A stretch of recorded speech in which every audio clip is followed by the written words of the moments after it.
Isang lumang simbahan ang nakatayo sa gitna ng disyerto. Ang hangin ay malamig at ang katahimikan ay parang may binubulong. Sa loob nito, may isang bagay na hindi dapat posible.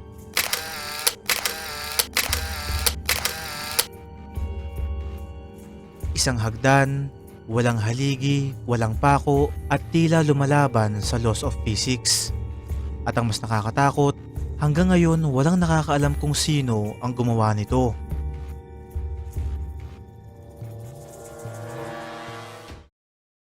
Mga kaibigan, noong huling bahagi ng 1800s, sa lungsod ng Santa Fe, New Mexico, itinayo ang isang maliit ngunit eleganteng simbahan na kilala bilang Loreto Chapel. Ito ay itinayo ng isang grupo ng mga madre na tinatawag na Sisters of Loreto, isang relihiyosong komunidad na nakatuon sa edukasyon at pananampalataya. Ang disenyo ng simbahan ay ginaya sa mga European Gothic churches, matataas na arko, makukulay na bintana, at may isang atmosfera na parang diretso mula sa isang panaginip. Ngunit kahit gaano ito kaganda, may isang bagay na nakalimutan. Isang bagay na magdudulot ng hiwaga sa loob ng mahigit isang siglo. Matapos maitayo ang simbahan noong 1878, napansin ng mga madre ang isang kritikal na pagkukulang. May choir loft sa itaas. Kaya lang walang paraan para umakyat doon. Walang hagdan, walang access, at para sa karamihan maliit lamang itong problema. Pero para sa mga madre, isa itong malaking hadlang sa kanilang pagsamba. At dahil dito, tinawag nila ang mga karpintero. Isa-isa silang dumating at isa-isa ring umalis. At lahat sila ay meron lamang iisang konklusyon. Hindi ito magagawa. Ang espasyo sa loob ng simbahan ay napakaliit. Kung maglalagay ng normal na hagdan, masisira ang layout. Kung ladder naman, hindi ito praktikal at hindi rin ligtas para sa mga madre. At kung spiral staircase, kailangan nito ng central support. Kaya lang, gaya nga ng sabi ko kanina, walang espasyo para doon. Ibig sabihin, walang solusyon. Sa harap ng kawalan ng pag-asa, ginawa ng mga madre ang tanging bagay na madalas nilang gawin.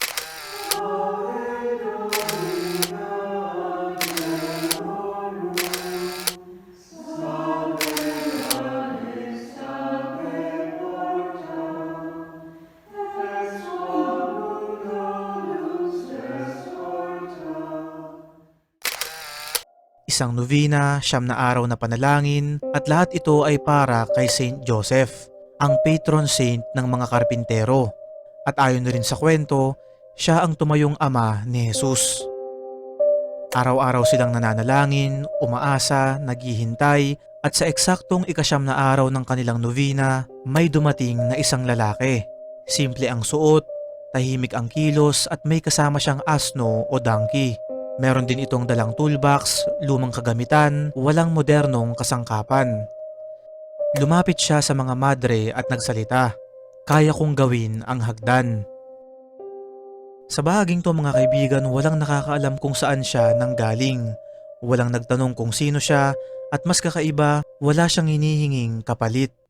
Dahil dito tinanggap siya ng mga madre sapagkat wala na rin silang ibang pag-asa. Sa mismong oras din na yon nagsimula siyang magtrabaho. Walang blueprint, walang katulong, wala ring ingay.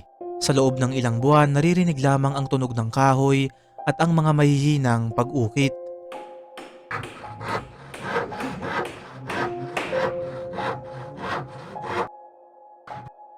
At isang araw yung hagdan ay natapos din.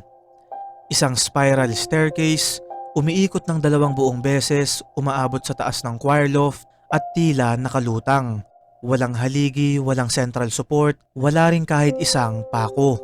Ang mahiwaga pa dito, yung hagdan ay may 33 hakbang, kapareho ng eksaktong bilang ng edad ni Jesus.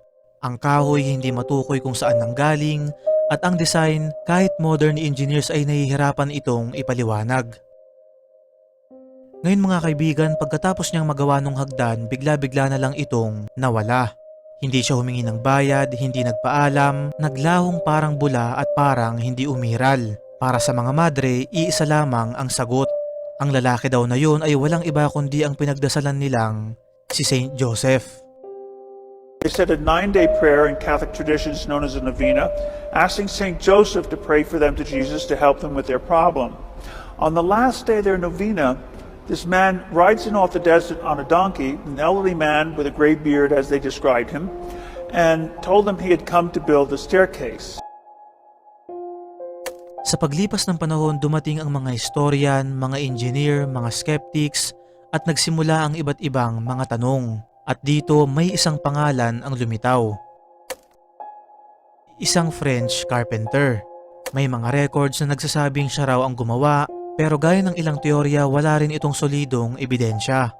Ayon naman sa mga eksperto, hindi raw talaga walang support yung hagdan. Ang inner structure nito ay parang spring, self-supporting, pero kahit ganon, napakahirap pa rin itong gawin lalo na noong mga panahong yun.